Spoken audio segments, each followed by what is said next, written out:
Good morning and welcome to Point of View on WNUA 95.5 FM Chicago. I'm Charlie Meyerson. Our guest this time out has been a senior advisor to 3 presidents, twice a candidate for the Republican nomination for president. He's a political columnist you may know best from his appearances on the Capital Gang, McLaughlin Group, and Crossfire TV shows. And he's out now with his 4th book, a prescription for saving the American jobs that he says are in jeopardy from the global economy. Put the taxes on the goods entering the country and cut the taxes on American workers and American families. The jobs will come home, the factories will come home, the standard of living will go up, and the working class people will be back on that yellow brick road to the American dream. Buchananism. It's Pat Buchanan, and his new book is The Great Betrayal: How American Sovereignty and Social Justice Are Being Sacrificed to the Gods of the Global Economy. Thank you for coming. Nice to meet you. Thank you for having me on, Charlie. What do you mean by the gods of the global economy? Who are they? Well, I have a chapter in the book entitled the name, even the Masters of the Universe. It's taken from Tom Wolfe. And these are the individuals who run the transnational corporations, which used to be multinational and which used to be American corporations. These are now individuals who basically no longer have any allegiance to country or to loyalty to workers, and they see themselves as citizens of a new world and basically pioneers. And the companies they head up are busily shutting down factories and plants in America because, frankly, their American workers cost too much. And their American workers have too many benefits, and their American workers are too free to walk out when they want to. And these folks like more compliant workers who earn less. And so they've been moving their factories all over the world. And as a consequence, we're deindustrializing America, and we're de-Americanizing our industries. Let's put some names on these entities, individuals and corporations. Who are you talking about, among others? Let's take the gentleman Condit that heads Boeing. He said in the next 20 years we want to be considered a global corporation. He's moved one factory, a major factory, over to China. General Motors itself, John Smith, they want to be known as a global corporation. I understand there's not to be another auto plant built in North America. They're building them in Argentina and Thailand and Poland and China. And I think if you take a look at many of these individuals mentioned in my book, Charlie, in that chapter, The Masters of the Universe, you will see they just do not want to be considered Americans again. They don't want their companies to be considered American companies. They call themselves transnational now. It's not even multinational. The difference being that a transnational has no country. It is a corporation which sort of swims around in the global economy like a shark swimming in the ocean, which has to eat and swim or it sinks to the bottom and dies. You're a big convert. This is a major philosophical change for you. You described yourself once upon a time as the biggest free trader in the White House next to Ronald Reagan. I'll tell you, I began to have doubts even before that, but I was a committed free trader in Ronald Reagan's White House. Frankly, I went out and took a look at what was happening in the country, to where my mother grew up in the Mon Valley of western Pennsylvania, where I used to go there after World War II and stay with my grandmother while my parents went on vacation. And you see, I remember that iron, coal, steel community is tremendously dynamic. And my uncle told me at one convention, he said, "Pat, why are you for free trade? It's killing the Mon Valley." And people have been leaving the Mon Valley. The valley's been dying. And this was the industrial heartland of America. And so as you go around the country, you see the Mahoning River. You can see for 30 miles up and down the river the blackened ruins of a dead civilization. One of those big plants, Jones and Laughlin, I saw in the 96 campaign. 65,000 Americans worked in there during World War II. And now it looks like something you'd see out of a dead civilization or a bombed-out country. Shelley grew up in Detroit. It was a town of 2 million. It was the greatest industrial center, I think, in the universe. People came all over the world to Motown to see how the Americans did it, how we'd won World War II with our manufacturing ability. Go up there now to Detroit. It looks like Beirut. Well, I grew up in Detroit, too, and I've been back there a number of times over the last 2-3 decades. Many people in my family were supported by the industry for years, but those American cars of the 70s and 80s, early 80s, they were junk. Mm-hmm. Wouldn't we still be getting junk if there had not been a challenge to the auto industry and its quality standards and price standards from abroad? No, because I think America's got a big enough economy so that we can have a challenge from within. You're right about a lot of the American cars made back then.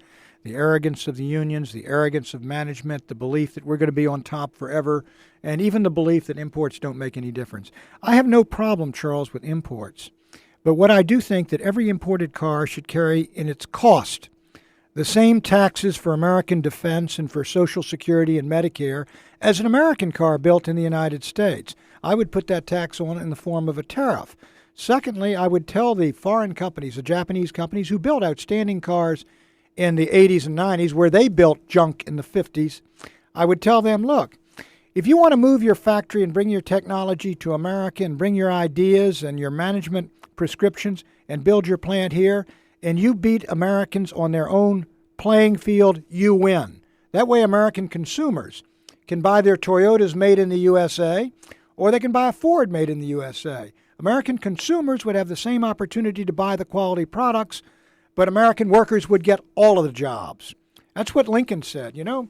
And Lincoln and the Republicans in the old days were really the great economic nationalists. Lincoln said, you know, when I buy an imported product, I get the product, but somebody else gets my money. When I buy something made in the USA, we get the goods and we get the money both. And it's a very simple formula. It is straight Adam Smith. It's Point of View on WNUA 95.5. Our guest is Pat Buchanan, whose new book is The Great Betrayal, How American Sovereignty and Social Justice Are Being Sacrificed to the Gods of the Global Economy. Isn't that kind of a selfish position? Americans get the goods, Americans get the money.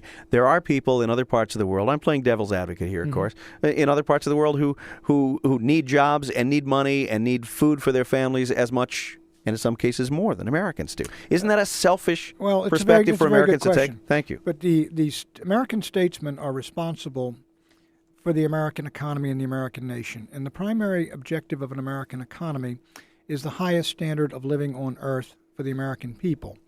Now, we used to have that. We had 3 or 4 times the income of Europeans who were second. What I see happening right now is a betrayal of these workers. Their real standard of living has gone down. Now, I have enormous sympathy for folks in Indonesia and Mexico and all over the world, but you cannot force an American worker to compete head-on with somebody making 30 cents an hour or 50 cents an hour or $2 an hour, because you're driving down his standard of living. You're forcing his wife out of the home where she's got little kids there into the labor market, and that is injustice. Now, what I believe is if we have the most dynamic economy in the world and Americans are the highest paid in the world, those American dollars, whether they're tourist dollars or whether they're defense dollars or whether Americans want to go abroad and buy things from there, they can buy them. But what we got to get going first, we got to take care of your own family first, Charles, before you go across town and help the homeless people on the other side of town. Well, part of the other side of the argument is that we do, some people will argue, do Americans a service by allowing these foreign goods into this country, by making it possible for Americans of meager income to buy goods at what once upon a time might have been considered dirt cheap prices. VCRs for $150, TV sets, telephones. I mean, there are all of these imported electronics products, for instance, which I think, a lot of people will say demonstrably add to the standard of living for Americans in many ways.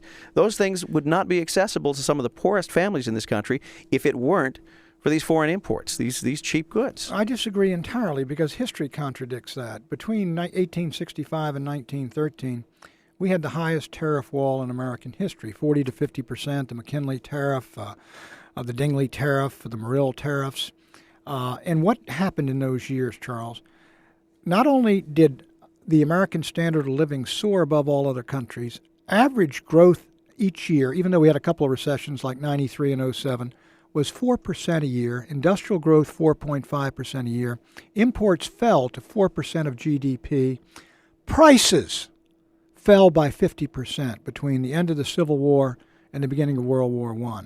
That shows that a healthy Hamiltonian policy that protects American labor, America's manufacturing base, is the most efficient, cost-effective system you can run on Earth.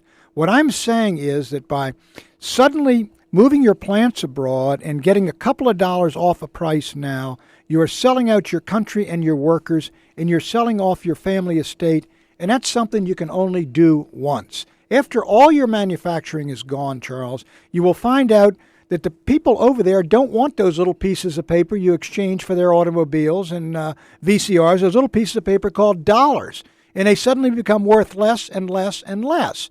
Great Britain used to have 25% of the world's manufacturing.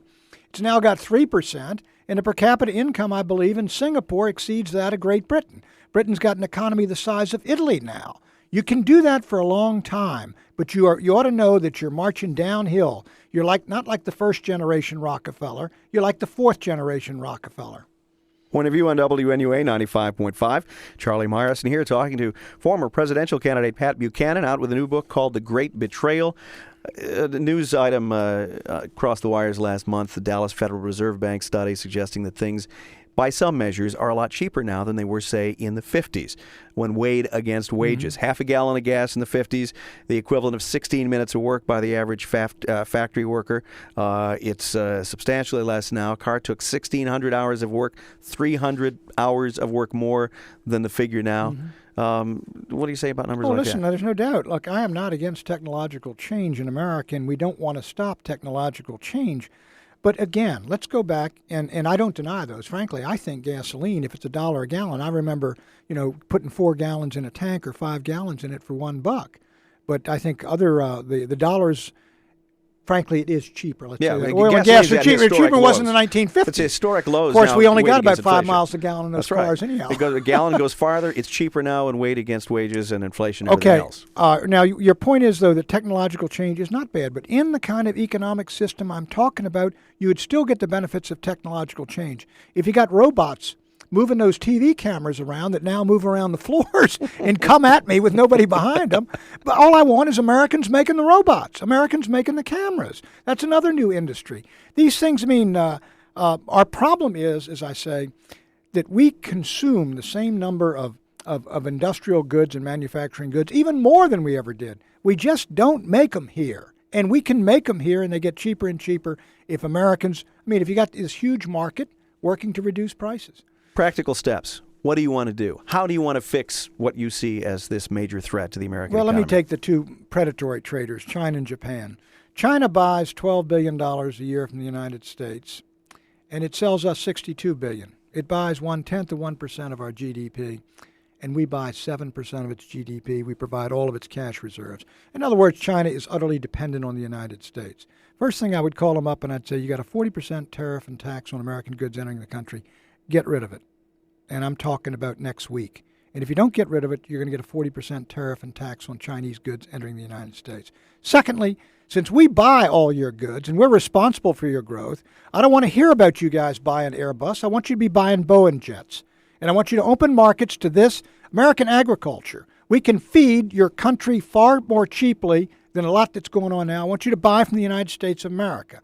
So in other words, stop talking free trade nonsense with people that don't believe remotely in it, and talk a tough reciprocal trade agreement between the United States of America and China. So you want more free trade between the U.S. and its partners, but you want the free trade to go both ways. With China, what I would say is, look, I would want to make sure that the United high-tech items and things like that we build here. And so you put a tariff on some of the Chinese goods, use that to cut taxes on American goods. But what I'm saying is, let's not worship at this free trade, whatever happens, our markets are open. I don't care what you do, we're going to keep our markets open. Sit down and realize we are in a tough negotiation, that trade is not simply like you and me going down and buying something at the gas station or at the 7-Eleven. Free trade is rival nations in conflict with one another as well. And cut the best deal we can for the United States of America. What you need, a guy you need doing these trade deals is somebody like George Meany. They understand what's right for American workers, and they want to export too. And they'll accept imports, but they want the best deal for the United States and the American worker. If you go in with that attitude, it's what's best for America, the worker and the manufacturing base in the country, you'll come out with a better deal. You sound an awful lot like a Democrat now. Well, Pro-labor, I sound like Bill McKinley, and he got a lot of good votes from folks that quite frankly, were working class folks. Republicans in that era used to get all these Democrats, they're today's Democrats, these working people. One of your proposals sounds like a plan that we've heard surface here in Chicago on a local level and nationwide from liberals, people that you would have called liberals, Democrats, this concept of a family or living wage guarantee for low-income Americans. How would you do that? Legislatively? No, morally? You don't do it legislatively. We do it the way we did it. When I grew up, my father had 9 kids. He worked as an accountant, and my mother was at home, and he was able to sustain and support us. The global free trade economy puts a premium on the kind of efficiency, which means we get rid of high-paid workers and hire the lowest-paid workers. It is a race to the bottom. And the people who suffer in something like this are first world workers who have good pay, good benefits, good jobs. I'm not saying they do everything right in their unions, but you do not sell them down the river and sell their jobs out because you're in an argument with them. So how are you going to do it? You can use, the same economic system that enabled us to grow to this. It's a Hamiltonian system. You use tariffs. You shift the burden of taxation off of individual families and put it on communist Chinese goods and Japanese goods entering the country and European goods entering the country and manufactured goods made by Nike, which moves its factory to Indonesia and moves it out of America. Put the taxes on the goods entering the country and cut the taxes on American workers and American families. The jobs will come home, the factories will come home, the standard of living will go up, and the working class people will be back on that yellow brick road to the American dream. Buchananism. That's the way, Charlie. Our guest's voice, of course, will sound familiar to you because he's twice been a candidate for president of the United States. Pat Buchanan, his new book is The Great Betrayal. Is the Republican Party, as some have speculated recently, in danger of losing the high ground on economic issues to the Democrats? Sure it is. It's what are we talking about? A $516 billion tax on working class folks because they happen to like cigarettes and we don't like them? That's Republican conservative principle? We're supposed to be against taxes. Read my lips. Isn't that right, Charlie? Read my lips. No new taxes. $516 billion in taxes. How do you square that with that promise? What are we doing? Negotiating $18 billion in foreign aid for the IMF so they can bail out Chase Manhattan's stupid investments in Indonesia? Are the Democrats becoming the party of responsible fiscal behavior? Are they? Is that a risk that the Republican Party is running at this point? Well, it is a risk they're running because Bill Clinton is an effective politician.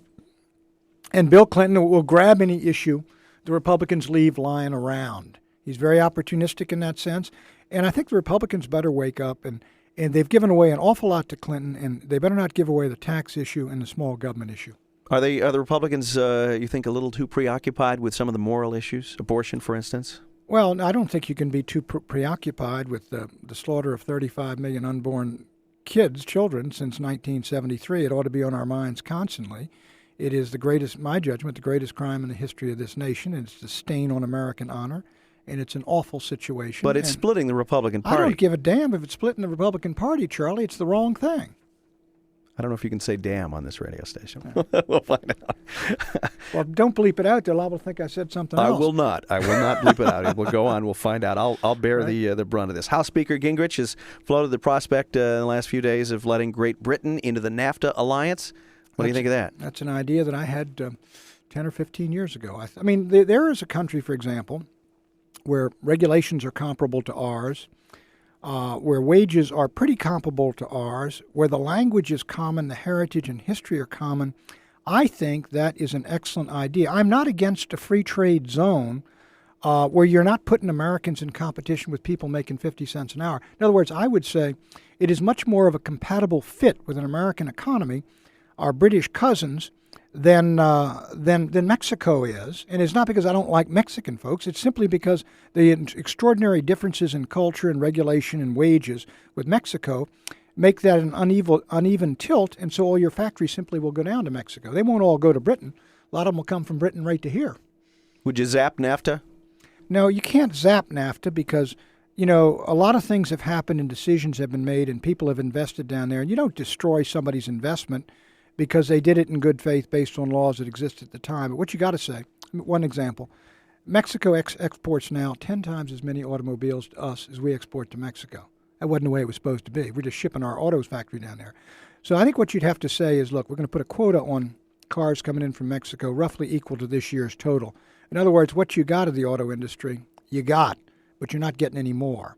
And so we got a special relationship with Mexico, that common border, and we got a bleeding border down there. And so we got to deal with that as a security problem, a foreign policy problem, as well as an economic problem. But, if you're talking Asia, for example, I wouldn't let the Koreans, who are building to a capacity of 5 million cars, and to send them here, I wouldn't let them take over America's auto industry. I'd put a good tariff on imported cars and every one of them. Are you on the Internet? No, my wife's on the Internet. I've got it set up, but I've not been able to figure out how to get into it, Charlie. Do you see a role for that in your economic plans? Oh, listen, I've got. I don't think we should try to put restrictions on technology. It'd be silly to try. And this, I believe in communication with the whole world, and I believe in this is a tremendous thing, and it can be a wonderful thing. And I regret all the pornographic garbage that's on there that's apparently the big seller on there. But and there's no sense trying to regulate or control that, in my judgment, or tax it. My point is that you can handle things with a traditional tariff on manufactured goods which come across the borders in huge ships. You can count those. You don't need an intrusive tax system to deal with them. But you don't want people running around taxing your email. Okay. Are you going to run for the presidency? I don't know, Charlie. I haven't made up my mind. I probably will make it up in not until after the fall election or until the spring of next year. What factors will influence your decision? Whether you can win the whole thing. I mean, for me to win the election, I would have to basically capture the conservative movement from the present conservative establishment, which I think has gone over to the other side. You would have to capture the Republican Party, which is not enthusiastic in the establishment level about me. Then you have to capture a country against the united establishment hostility, corporate, media, political, and otherwise. And it's a very daunting exercise to think you can do all that. And you may be able to do it, but unless I believed I could do it all and go all the way through and win the White House, I don't know if I would do it again. Are there candidates whose entry into the race would persuade you that you shouldn't run? No.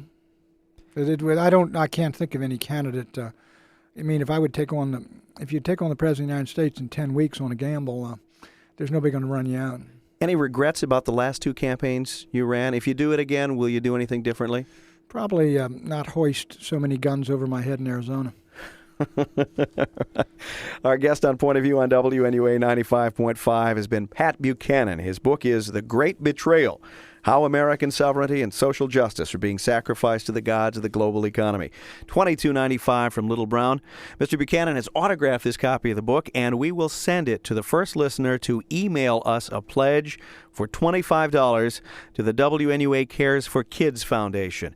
You can email us at WNUAnews@AOL.com. You'll hear that address repeated as the credits roll. I'm Charlie Meyerson. Thank you for coming. Thank you very much, Charlie. I've enjoyed it.